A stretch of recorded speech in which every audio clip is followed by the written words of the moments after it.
va diriger cette transition écologique ?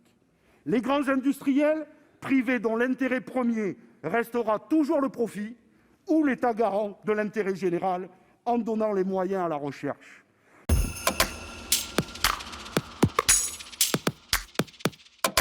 Les néonicotinoïdes sont dangereux pour les humains et en première ligne pour nos agriculteurs, et meurtriers pour les abeilles et pour l'ensemble de la biodiversité.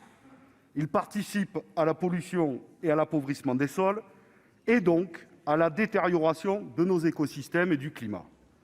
Ceci est un fait, et personne ne peut le nier.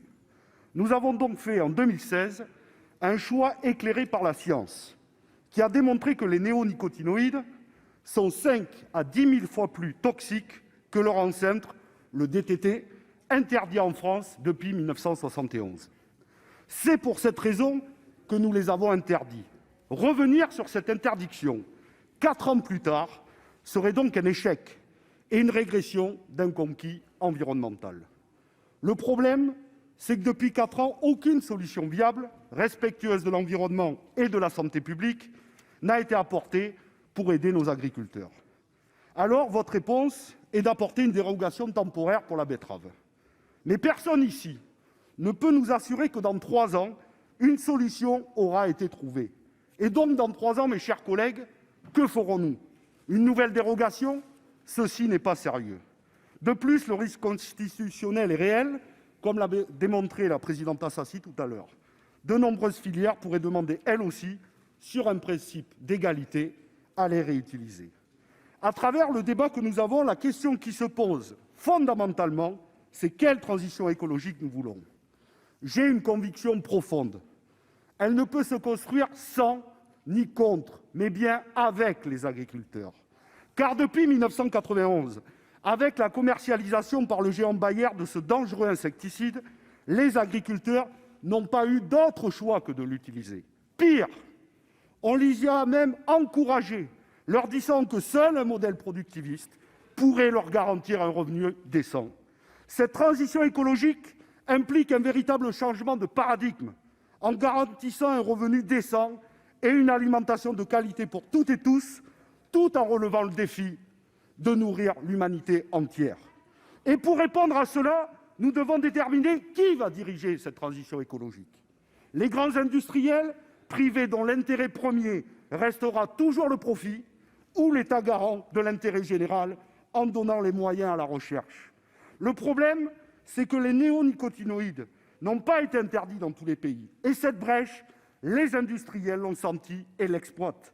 Car force est de constater que lorsqu'il s'agit de contourner les règles environnementales, certains sont capables de développer des trésors d'ingéniosité. Mais lorsqu'il faut trouver des solutions plus respectueuses de l'environnement, au vu de l'urgence climatique à laquelle nous sommes confrontés, et réfléchir à un nouveau modèle dont les profits ne sont pas et ne peuvent pas être l'objectif premier, les défis leur semblent aussitôt inatteignables et les progrès sont toujours lents. Nous sommes donc face à un échec de la transition agricole et écologique depuis 2016. Mais mes chers collègues, ne nous infligeons pas la double peine en revenant en arrière. Alors que faire, me direz-vous ? Car les pucerons existent et personne ne le nie. Et votre principal argument, monsieur le ministre, je l'ai entendu, c'est que si nous ne votons pas la dérogation, nous condamnons la filière et ses 46 000 emplois. Bien sûr que non. Nous sommes pour l'indemnisation des pertes dans les zones impactées.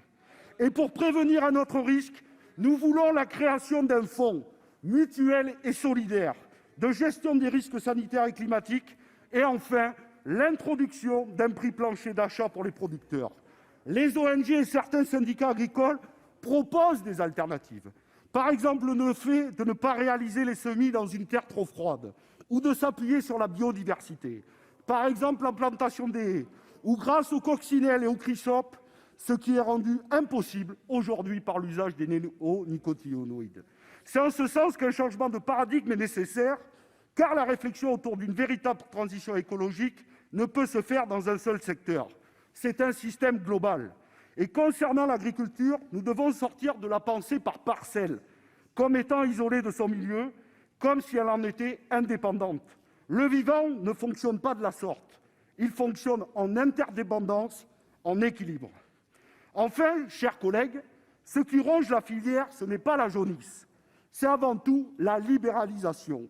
Pourquoi personne ne dit que les surfaces ont baissé en 2019 ? Non pas en cause des pucerons, mais faute de prix rémunérateurs pour les agriculteurs.